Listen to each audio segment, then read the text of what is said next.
Hello there, your favorite UI god here, ready to help with your interface and add-ons setup for Shadowlands, like I did before in Legion, BFA and Classic. I've waited a bit for most of the add-ons to be updated and working and to get clips from all types of content, so you can see it in action, and I'm ready to share it with everyone in need of good add-ons once again. In the meantime, I've read and finished every quest, got 16 Ardenwild, then got Lore Master and completed pretty much every week 1 activity, and I have to say Shadowlands looks like it's going to be a great expansion. The story and zones were some of the best we ever had, and I had a hard time picking the Covenant on my druid from Ventir and Nightfae. Revendred is such a cool zone visually, and it feels like home with all the Transylvanian and Romanian references and names, even found a dead Remus on the ground, but I went Nightfae because the ability they give is way too fun, and Otherworld is a really beautiful zone, and it fits a druid more, especially after losing a tree already. But I already got an alt in each of the other 3 zones, and more to join later on. But anyway, you are here for the interface, let's get to the add-ons. I'll talk more about 10 essential add-ons or parts of the interface I suggest using, then a bunch more smaller quality of life add-ons and a few interesting ones.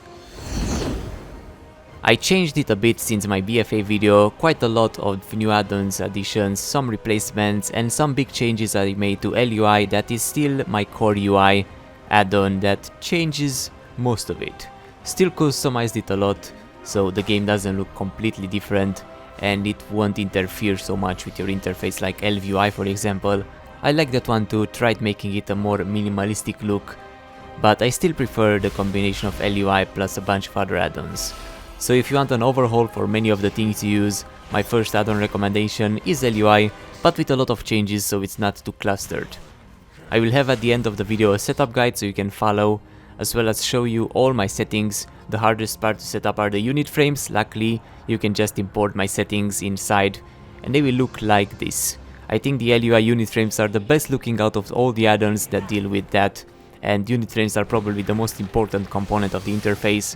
LUI gives a lot of options on how to customize them, and I really like how I have them set up for my character, the target party frames and the right frame.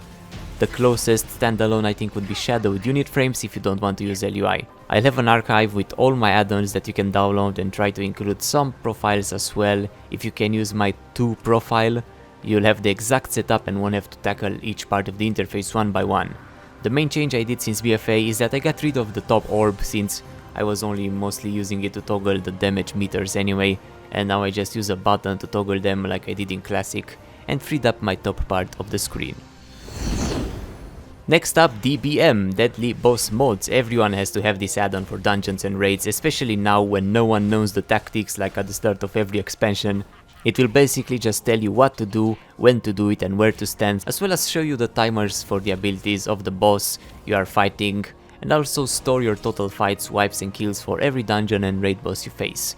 It's an essential add-on, even Blizzard is making boss fights harder because of it, so get it, and if you are tired of its sound effects, you can just keep it on mute like I do and just read the messages. You know the tactics, now you should know the damage and healing you and others in your group are doing, so you know who to blame for wipes and kick. I recommend Details for this. I used to use Recount until a few years ago, but Details is better and cleaner.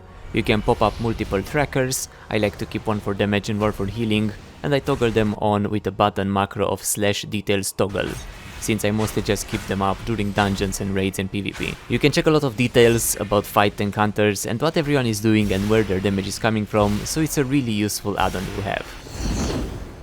World Quest Tracker will help you a lot with World Quest after you unlock them. You won't have to go and check them out one by one per zone, you'll just have them all at a glance and you can see how much gold, reputation or anima you'll get from all of them, and also you're able to sort them by type or by zone. It's a really handy add-on. And speaking of handy, get Handynotes. There is one for each expansion. The one for Shadowlands offers a lot of icons on the map like rare spawn locations, pet battles, treasures and how to get them, and more icons you can toggle on for each zone of the Shadowlands. I have the rares off because I use another add-on that tracks them, Silverdragon. It warns you when you are close to a rare that spawned and shows you how to get there by putting a ping on the map. It's the one I use for the skull rare icons on the map too. You can also check the last time you saw them, what they drop, and if they are part of an achievement. You can customize it a lot, like adding a sound so you can alt tab and hear it when you are camping a mount rare or a rare, dropping some cool transmog items. And speaking of transmog and mounts, All the Things is one of my favorite add-ons in the game. It shows you how many things you have collected and completed in total for each zone of the game. You can open the big one for everything or a mini panel for the zone you are currently in. It as well tells you where each item drops from in their tooltip, and if you mouse over a vendor that sells items or a mob that drops items that you don't have, you'll see them in their tooltip as well, as giving you a big notification of collected or not collected text, so you know if you have that item or not. Really useful if you are a completionist to help you track what you are missing, as well as giving you satisfying sound effects when you get a new item. Unit frames are important, but nameplates are also very important, and my favorite one that also fits well with my overall UI design is KUI Nameplates, offering some simple but cool looking nameplates that you also have freedom to customize quite a lot, and they also track your thoughts on the target.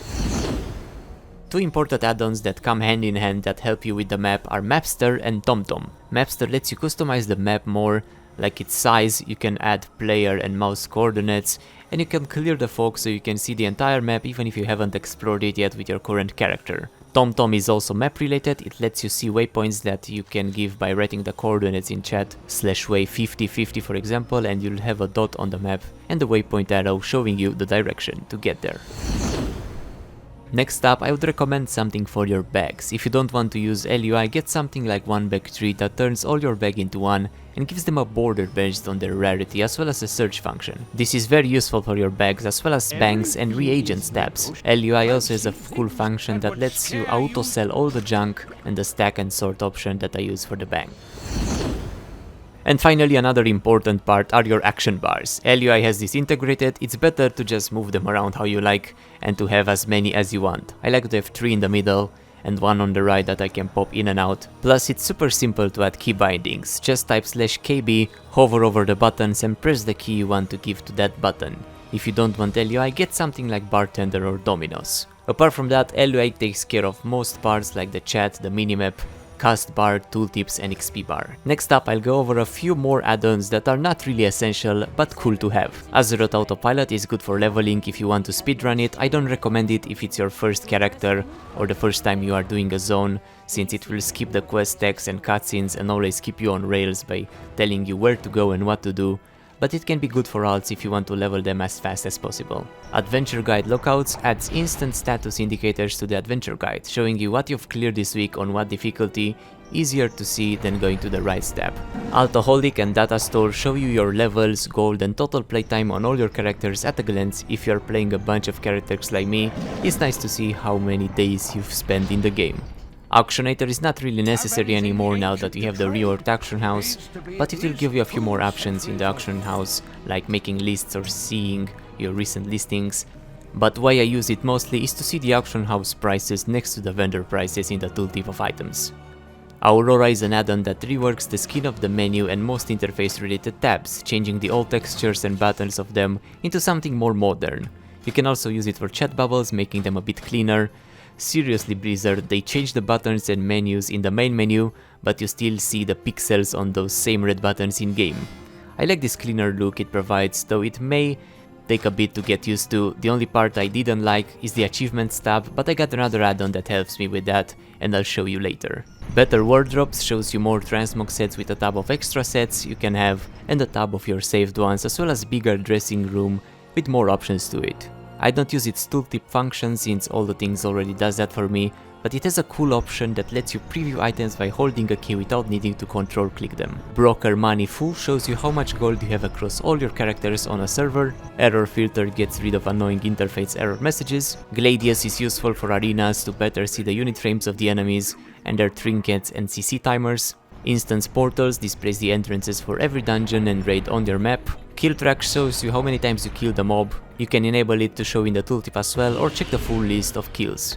Leatrix Plus gives a couple more quality of life options. Mix scrolling battle text replaces your damage and healing numbers for a more detailed look, so you can exactly see what ability did how much damage. I used to use it all the time, but now with the smaller numbers, and after playing Classic a lot last year, I usually prefer the normal Blizzard numbers now. but it is a really useful add-on. More stopwatches lets you use multiple stopwatches if you ever need them. OPie groups abilities into rings that show up when you hold the key binding. I use this for mounts mostly. I got a ring that sets up my favorite mounts. Overachiever gives more achievement tweaks, like checking the suggested achievements based on where you are. Petracker shows you missing pets on the map. RaiderIO will be used by everyone once again once Mythic Plus begins, giving you a score based on your total runs and blocking you from invites from people if your score isn't high enough. Rarity tracks how many times you killed rare mobs, especially those that drop mounts and their drop chances, showing you how lucky or unlucky you are based on your attempts. Rematch gives a more advanced interface for the pet journal where you can save custom themes and see more pet details. Storyline offers more enchanted quest storytelling. Talent set manager saves talent sets so you don't have to keep changing them all manually. Titan panel gives a lot of info, but I only use it sometimes to track the XP per hour and how fast I'm leveling. Total RP3 is a good add-on for degeneracy in gold share on RP servers. WeakAuras 3 is a strong add-on for icon information for buffs or dots or triggers. I don't need it myself, but it's good if you need it for your rotation. AzeriteUI is a pretty cool overhaul. Nice for leveling up early levels, but I can't yet recommend it for max level endgame as it needs more options and customization.